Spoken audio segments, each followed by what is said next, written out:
మాణిక్యం అడ్డంగా దొరికిపోవడంతో రోహిణి గురించి నిజాన్ని బయటపెట్టేసిన మాణిక్యం, రోహిణిని చితక్కొట్టి ఇంట్లోంచి బయటికి పంపేసిన ప్రభావతి. అసలు ఇదంతా ఎలా జరగబోతుంది తెలుసుకోవాలనుకుంటున్నారా? అయితే ఇప్పుడే మా ఛానల్ని తప్పకుండా సబ్స్క్రైబ్ చేసుకుని మా వీడియోని ఒక లైక్ చేయండి. అలాగే మా ఛానల్ని ఇప్పుడే సబ్స్క్రైబ్ చేసుకోండి. ఇక దొంగలైతే దొంగతనం చేసి పారిపోవడంతో మీనా అయితే కనిపెట్టి వాళ్ళేనండి దొంగలు, పట్టుకోండి పట్టుకోండి అని ఇక మీనా అయితే బాలుకి చెప్తుంది. ఇక వాళ్ళు ఆటోలో వెళ్లకుండా బాలు అయితే ఆపేసి వారిద్దరిని కిందకి లాక్కుని తీసుకువస్తాడు బాలు. ఏంటి ఎక్కడికి పారిపోతున్నారు, నగలు పట్టుకుని చెక్కేస్తున్నారా అని బాలు అడిగేసరికి, లేదు మేము నగలు పట్టుకుని చెక్కేయడం ఏంటి, ఇది మా బ్యాగ్, మేము తెచ్చుకున్నాం, మా బట్టలు తెచ్చుకున్నాం మేము అని దొంగలు అంటారు.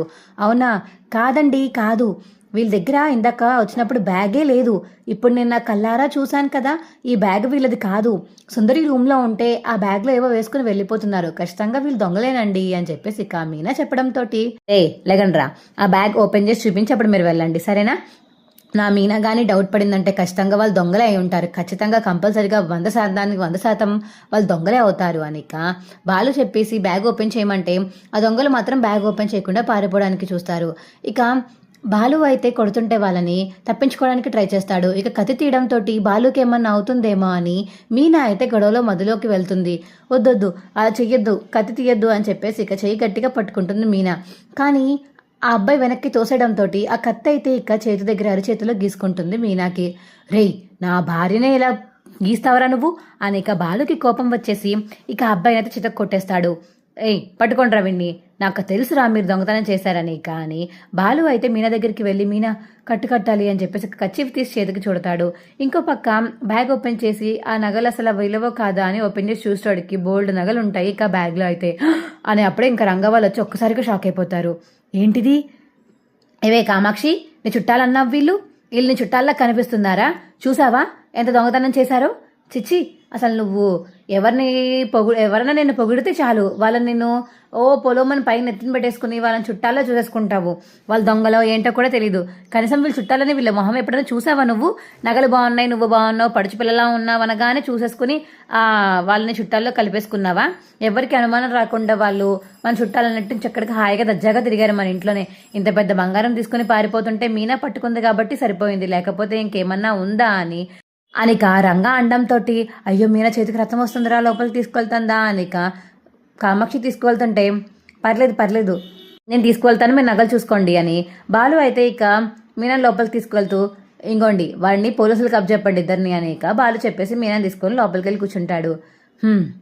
పోన్లే ఈ టైంకి ఎవరు లేరు మన దగ్గర, పెళ్ళి అయిపోయింది కాబట్టి అత్తయ్య మావయ్య అందరూ వెళ్ళిపోయారు, లేకపోతే నాకు దెబ్బ తగలడం చూసి వాళ్ళు మళ్ళీ అయ్యో ఏమైందో అనుకునే వాళ్ళు కదండి, అయినా అనవసరంగా అన్నిట్లను దూరుతానని అత్తయ్య కూడా నన్ను ఏదో ఒకటి అంటారు, అందుకే వాళ్ళు లేరు కాబట్టి కొంచెం హ్యాపీగా ఉంది నాకు అని మీనా చెప్తుంటే, ఎందుకు మీనా హ్యాపీగా ఫీల్ అవుతావు, నువ్వు చేసింది మంచి పనే కదా, మా అమ్మ ఒక్కరిది పొగడకపోతే ఏమైంది, బోల్డ్ మంది అందరూ నిన్ను ఆదర్శంగా తీసుకుంటారు, నువ్వు వాళ్ళు చేసిన సాయం వల్ల సుందరి నగలు ఎక్కడికి వెళ్లకుండా ఇక్కడే ఉన్నాయి, అబ్బాయిల వాళ్ళ పెళ్లి తాలూకు వాళ్ళ ముందు మన పరువు పోకుండా నిలబడింది అని ఇక మీనా బాలు అయితే కూర్చుని బాలు మీనా చేతికి కట్టుకోడుతూ మాట్లాడుతూ ఉంటాడు.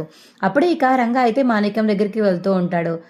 ఏంటండి ఏమైతే అంత హడావిడిగా ఉన్నారు, మీకు చెప్పలేదు కదా మీరు ఇప్పుడు చూడలేదు, మా చుట్టాల్లో ఒక అమ్మాయిని మా సత్యం అని చెప్తూ ఉంటాను కదా నీకు, మా ఫ్రెండ్ వాళ్ళ కొడుకు కోడలు ఇద్దరు కలిసి వాళ్ళ మీ కూతురు నగల్ని దొంగతనం చేయకుండా ఆపారు, అదేనయ్యా మా పాప ఉంది కదా సుందరి, తన నగల్ని దొంగతనం చేసి పారిపోతుంటే ఇద్దరు కలిపి ఆపి వాళ్ళని పోలీసులకు అప్పచెప్పి నగలు కాపాడారు ఇవాళ, అలా ఆపే దాంట్లో ఆ అమ్మాయికి పాపం చేతికి దెబ్బ తగిలింది, అందుకనే కొంచెం బాధగా ఉంది నాకు అని ఇంకా రంగా అయితే మాణిక్యం చెప్పడంతో, ఆంటీ అంత పెద్ద సాహసం చేశారా, ఈ కాలంలో కూడా వేరే వాళ్ళ నగల కోసం వేరే వాళ్ళ పరువు కాపాడడం కోసం ఇంతలా సాయం చేసే వాళ్ళని నేను చాలా తక్కువ మందిని చూడడం, వాళ్ళని ఇలా కాదు మంచిగా నేను గౌరవిస్తూ దండలు వేస్తూ థ్యాంక్స్ చెప్పాలి అని ఇక మాణిక్యం చెప్తుంటే, నీ హడావిడేంటో, నీలాంటి వాళ్ళు కూడా ఈ లోకంలో అరుదు, నీకులాంటి వాళ్ళే వాళ్ళు కూడా, ఇద్దరు చాలా మంచి వాళ్ళు అని ఇక మాణిక్యంతో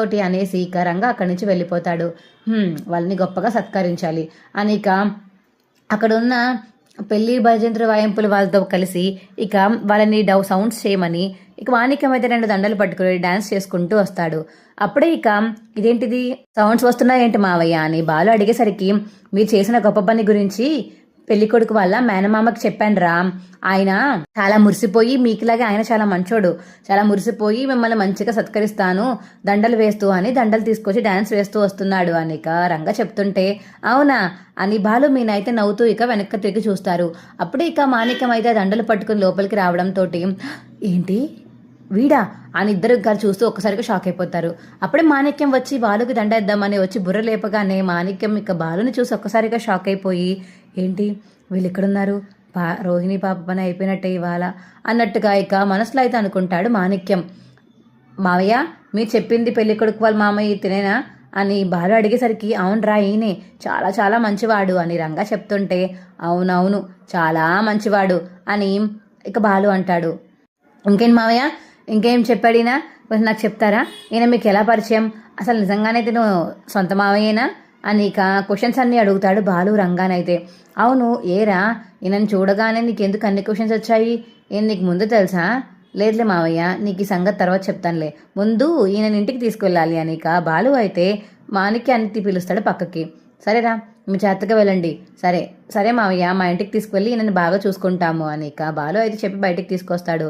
ఏరా మాణిక్య నిజం చెప్పు, ఇప్పుడు నువ్వు సుందరి వాళ్ళ కాబోయే భర్త వాళ్ళ మేనమామవి, కానీ మరి మా పార్లమ్మ వాళ్ళ మామయ్య ఎలా అయ్యావు నువ్వు, అసలు వాళ్ళకు సంబంధించిన వాడివా నువ్వు, వీళ్ళకి సంబంధించిన వాడివా నువ్వు, నువ్వేదన్నా ఒక్క అబద్ధం చెప్పినా అటు పక్కన సుందరి కాపురం కూలిపోతుంది, మీ మేనమామ మీ మేనలుడు కాపురం కూలిపోతుంది, లేదంటే ఇటు పక్క రోహిణి జీవితం పాడవుతుంది, నీకు ఏది ముఖ్యమో ఆలోచించుకుని నిజం చెప్పు అని బాలు చెప్పేసరికి చెప్పేస్తాను అని ఇక మాణిక్యం అయితే రోహిణి గురించి మొత్తం నిజం చెప్పేస్తాడు. ఏంటి ఇంత చేశారా, పద ఇవాళ నేను ఇంటికి తీసుకువెళ్ళకపోతే నేను అడుగు, నేను ఇంటికి తీసుకువెళ్ళే ఇవాళ పాదరమ్మ సంగతి మొత్తం బయట పెట్టిస్తాను బండారం పద అని ఇక బాలు చెప్పేసరికి, బాలు ప్లీజ్ వద్దు బాలు, రోహిణి పాప జీవితం నాశనం అయిపోతుంది, మళ్ళీ మీ అమ్మగారు ఆ అమ్మాయిని ఎలా చూస్తారో తెలుసు కదా నీకు అని ఇక మాణిక్యం అంటుంటే, హలో మీరు చెప్పింది నిజమే, కానీ మీరు సాయం చేసే వాళ్ళు మంచి వాళ్ళు అయి ఉండాలి, అయినా అంత పెద్ద అబద్ధం ఆడి మా ఇంటి దగ్గర అందరి ముందు దాచింది, అదీ కాక తన డబ్బున్న అమ్మాయి అంటూ మా ఇంట్లో చాలా హోదాగా తిరిగేది తెలుసా, నా మీనాని ఎంత తక్కువ చేసి మాట్లాడేవారో తెలుసా, డబ్బున్న అమ్మాయి అని మా అమ్మ తనకే ఎక్కువ ప్రిఫరెన్స్ ఇచ్చేది, మా మీనాని డబ్బు లేని అమ్మాయి పూలమ్ముకునే అమ్మాయి అని ఆ అమ్మాయిని అలా పక్కన పడేసినట్టుగా మా మీనాని పక్కన పడేసేవాళ్ళు, దానికి తోడు రోహిణి మాకు సపోర్ట్గా ఉండకుండా ఇగో మా మీనానే అస్తమానం ఏదో దెప్పి పొడిచేది, ఇవాళ మా ఇంటికి రావాల్సిందే అని ఇక బాలు చెప్పడంతో సరే చెప్తాను అని మాణిక్యం అంటాడు. ఇక మాణిక్యాన్ని తీసుకుని ఇంటికైతే వెళ్తారు. రండి ఇదేంటిది ఇప్పుడు వచ్చారు సడన్గా మీరు అని ఇక ప్రభావతి అయితే మాణిక్యాన్ని చూసి వచ్చి కూర్చోమంటుంది. అప్పుడే ఇక రోహిణి వాళ్ళు కూడా వస్తారు. ఇదేంటిది చెప్పా చేయకుండా ఇంటికి వచ్చాడేంటి, సడన్గా వచ్చాడు, ఏం చెప్పలేదు మెసేజ్ చేయలేదు అని ఇక మెట్లు దిగుతూ రోహిణి అయితే మనసులో అనుకుంటుంది. ఏంటి మావయ్య ఇలా వచ్చారు, ఏమైనా పని ఉందా, అండర్ గ్రౌండ్కి వెళ్తున్నారా ఏంటి, మళ్ళీ నాకు కనబడడానికి వచ్చారా, ఏదైనా పెళ్ళికి వచ్చారా, బట్టలు చూస్తుంటే అలానే ఉన్నాయి అని ఇక రోహిణి అయితే క్వశ్చన్స్ మీద క్వశ్చన్స్ వేసేటప్పటికి, లేదమ్మా చిన్న పని ఉంది చూసుకుని వెళ్ళిపోదామని నీకు కనిపిద్దామని ఇలా వచ్చాను అని ఇక మాణిక్యం చెప్తుంటే, అవునా మావయ్య నేను అంటే నీకు ఎంత ఇష్టమో అని ఇక రోహిణి అంటుంది. అవునవును ఆ ఇష్టమే ఇప్పుడు మొత్తం నిజం బయటపడుతుందిలే అని బాలు అంటుంటే, ఇదేంటి బాలు ఇలా మాట్లాడుతున్నాడు, మాణిక్యం ఏం చెప్పలేదు కదా, ఎందుకని బాలు ఇలా మాట్లాడుతున్నాడు అని ఇక రోహిణి అయితే మనసులో అనుకుంటుంది. ఏమండి మీరు నిజం చెప్పేసి ఇక్కడ బయలుదేరచ్చు, లేచి ఒకసారి నిజం చెప్తారా అని బాలు చెప్పేసరికి, అందరూ నన్ను క్షమించాలి, నేను మీరు అనుకుంటున్నట్టు రోహిణి వాళ్ళ మావయ్య గారిని కాదు, నేను మటన్ కొట్టుకునే మటన్ మాణిక్యాన్ని, ఇవాళ మీరు సుందరి పెళ్లి చేశారు కదా ఆ పెళ్లి కొడుకు తరపున చుట్టాలని, అందుకే ఆ పెళ్లికి వచ్చాను నేను, అక్కడ బాలుకి మీనాకి అడ్డంగా దొరికిపోయాను, వాళ్ళే వాళ్ళ ఇంటికి తీసుకొచ్చారు నన్ను, అసలు నేను ఎక్కడి నుంచి వచ్చాను ఏంటో తెలుసుకుందామని ఇక్కడ తీసుకొచ్చారు అని ఇక మాణిక్యం చెప్పడంతో, చెప్పు ఇంకేమున్నాయి చెప్పు అని బాలు అంటాడు. ఇంకేముంటాయి అన్నీ చెప్పేశాను బాలు, ఇక చెప్పాల్సింది ఏమీ లేదు, అడ్డంగా దొరికిపోయాక ఇక ఏం నాటకాలు ఆడతాను చెప్పు అని చెప్పేసి ఇక మాణిక్యం చెప్తుంటే ఇక ఇంకో పక్క నుంచి ప్రభావతి అయితే కోపంతో రగిలిపోతూ ఉంటుంది. అంటే మలేషియాలో డబ్బులు ఆస్తి జైల్లో చనిపోవడం ఇవన్నీ అబద్ధాలేనా అని ప్రభావతి అడిగేసరికి, అవునండి అబద్ధాలే అని మాణిక్యం చెప్తాడు. రోహిణి అని గట్టిగా అరుస్తుంది మాణిక్యం అందరి ముందు. ప్రభావతి అయితే ఒక్కసారిగా రోహిణి అయితే షాక్ అయిపోయి వాళ్ళ అత్తయ్య వంక అలా చూస్తూ ఉండిపోతుంది. అయిపోయింది, ఇన్ని రోజుల నుంచి నేను పడ్డ కష్టమంతా వృధా అయిపోయింది, అత్తయ్యకి అడ్డంగా దొరికేశాను, ఇప్పుడు ఏం చేయాలి, ఇప్పుడు ఏంటి నా పరిస్థితి అని చెప్పేసి ఇక రోహిణి అయితే మనసులో అనుకుంటుంది.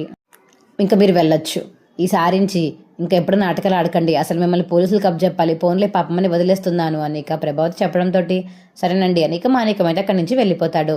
ఏ రోహిణి, ఇంత పెద్ద అబద్ధం అస్సలు తట్టుకోలేకపోతున్నాను అని ఇక రోహిణి చెంప పగలు కొట్టేస్తుంది ప్రభావతి. ఇక తనకి కోపం ఆగక అటు ఇటు చేతులతో నలిపేసి తను గట్టిగా తిట్టేసి కొట్టేసి ఇక్కడి నుంచి బయటికి పోవని మెడ పట్టుకుని బయటికైతే గెంటేస్తుంది ప్రభావతి. అత్తయ్య, అదేంటి అత్తయ్య అలా వెళ్ళిపోమంటున్నారు అని ఇక రోహిణి అయితే ఏడుస్తూ అడుగుతుంటే, ఏ ఇంకా ఇక్కడే ఉంటావా, ఇక్కడ ఉండాల్సిన అవసరం కూడా లేదు, నువ్వు వెళ్ళిపోయి ఇక్కడి నుంచి అని ఇక ప్రభావతి గట్టిగా చెప్పడంతో రోహిణి అయితే ఇక బ్యాగ్ తీసుకుని ఇంట్లోంచి అయితే బయటికి వెళ్ళిపోతుంది. ప్రభా, ఏంటి ప్రభా అంత నిర్ణయం తీసుకున్నావు అని సత్యం అడుగుతుంటే, నా నిర్ణయం ఇంతే, నాకు ఇష్టం వచ్చినప్పుడు తను ఎలా అయితే దగ్గర తీసుకున్నాను, ఇప్పుడు నాకు తన ఇష్టం లేదు కాబట్టి తను దూరం పెడుతున్నాను, తను ఇంక ఇంటికి రావడానికి వీలు లేదు, మనోజ్ భర్త అని తను మర్చిపోవడమే మంచిది అని ఇక ప్రభాత్ చెప్పడంతో ఇక ఇంట్లో వాళ్ళందరూ సైలెంట్గా అయిపోతారు. మా వీడియో మీకు ఎలా అనిపించిందో కింద కామెంట్ సెక్షన్లో తెలియచేయండి. ఈ వీడియో ఖచ్చితంగా చూసారు కాబట్టి ఇలాగే జరుగుతుంది నెక్స్ట్ వచ్చే ఎపిసోడ్లో. కాబట్టి తప్పకుండా ఇలాంటి వీడియోస్ కోసం మా ఛానల్ని సబ్స్క్రైబ్ చేసుకోండి. Bye friends.